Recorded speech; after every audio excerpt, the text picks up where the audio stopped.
Halo semua, saya Yolika Sari dengan NIM 250211105721 akan menyampaikan kampanye praktik baik terkait penerapan scaffolding pada Zone of Proximal Development atau ZPD di SDN Kepetihan 3 Jember untuk memenuhi tugas ujian akhir semester pada mata kuliah Perspektif Sosiokultural dalam Pendidikan Indonesia.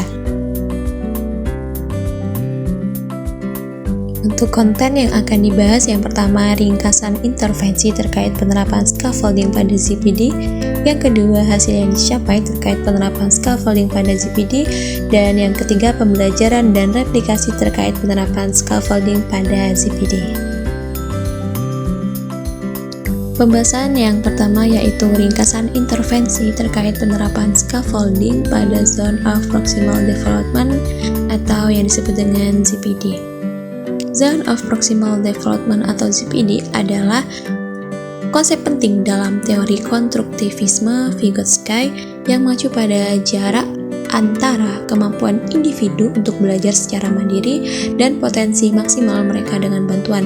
Bantuan ini yang disebut dengan scaffolding dapat berupa berbagai jenis dukungan seperti motivasi, petunjuk, atau contoh yang membantu peserta didik memahami materi secara mandiri. Scaffolding ini diberikan oleh guru atau rekan sebaya yang lebih berpengalaman dan akan dikurangi secara bertahap ketika peserta didik sudah mampu menyelesaikan tugasnya secara mandiri. Penerapan scaffolding dianggap penting karena membantu peserta didik mengatasi hambatan pembelajaran, mencapai tujuan pembelajaran yang lebih tinggi, dan memaksimalkan potensi mereka dengan dukungan yang sesuai. Langkah-langkah penerapan scaffolding pada ZPD dalam pembelajaran. Yang pertama, identifikasi ZPD masing-masing peserta didik dengan menggunakan asesmen diagnostik untuk menentukan tingkat ZPD setiap siswa. Yang kedua, kelompokkan peserta didik berdasarkan tingkat ZPD mereka.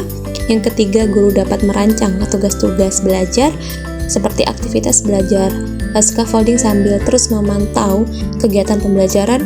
Dan yang keempat, guru melakukan pengecekan dan evaluasi terhadap hasil belajar yang telah dicapai oleh siswa dalam proses pembelajaran. Karakteristik peserta didik kelas 2A SDN Kepetihan 3 Jember. Hasil asesmen diagnostik kognitif yang telah dilakukan menunjukkan bahwa dari total 27 peserta didik terdiri dari 14 siswa dan 13 siswi. Mayoritas memiliki gaya belajar kinestetik. Mereka menyukai pembelajaran yang bersifat praktikum dan belajar secara langsung. Tingkat kemampuan peserta didik berada dalam kategori lemah, sedang, dan tinggi. Secara keseluruhan, minat belajar cenderung lebih menyukai pembelajaran yang interaktif dan menyenangkan, seperti pembelajaran sambil bermain. Mayoritas peserta didik berasal dari suku Jawa dan menggunakan bahasa Indonesia sebagai bahasa sehari-hari. Dari segi ekonomi, peserta didik kebanyakan berasal dari keluarga dengan tingkat pendapatan menengah ke atas. Penerapan scaffolding pada ZPD dalam pembelajaran matematika, materi tabel dan grafik kelas 2A SDN Kepetihan 3 Jember. Untuk meningkatkan pemahaman peserta didik terhadap materi tabel dan grafik, guru menggunakan model pembelajaran Problem Based Learning atau PBL dan Teaching at the Right Level atau TARL dengan pendekatan Culturally Responsive Teaching atau CRT dengan tujuan peserta didik menjadi lebih aktif, lebih memahami konsep pembelajaran, dan memahami materi pembelajaran dengan kehidupan sehari-hari, serta menumbuhkan kesadaran tanggap budaya kepada peserta didik.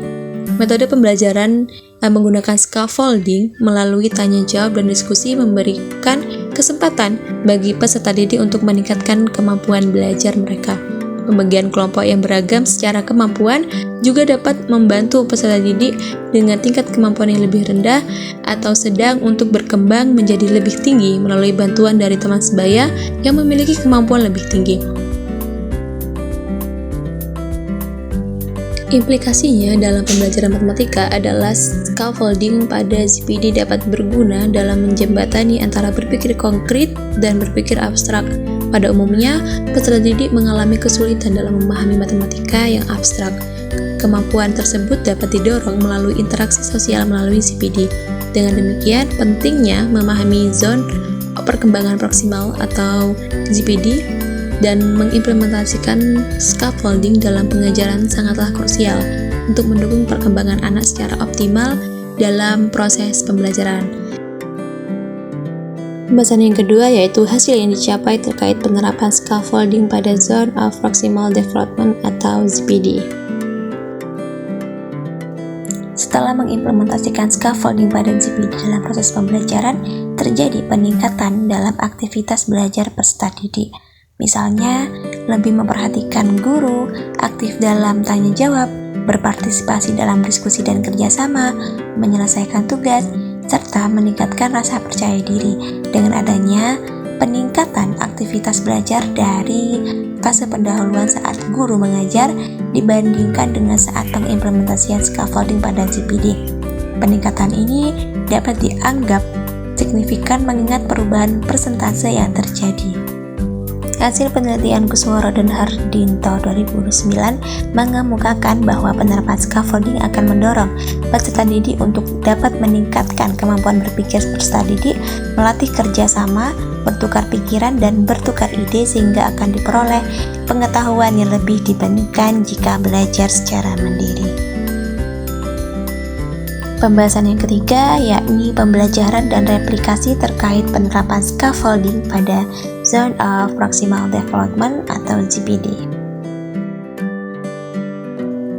Pengimplementasian scaffolding pada ZPD dalam pembelajaran matematika untuk peserta didik kelas 2 di SDN Kepatihan 3 Jember berhasil secara efektif, meskipun masih mengalami beberapa kendala. Peserta didik memerlukan bimbingan tambahan atau dorongan saat menyelesaikan tugas-tugas. Untuk mengatasi tantangan ini, disarankan untuk mendorong sikap positif terhadap sesama, memberikan nasihat, dan memberikan dorongan sesuai dengan konsep ZPD.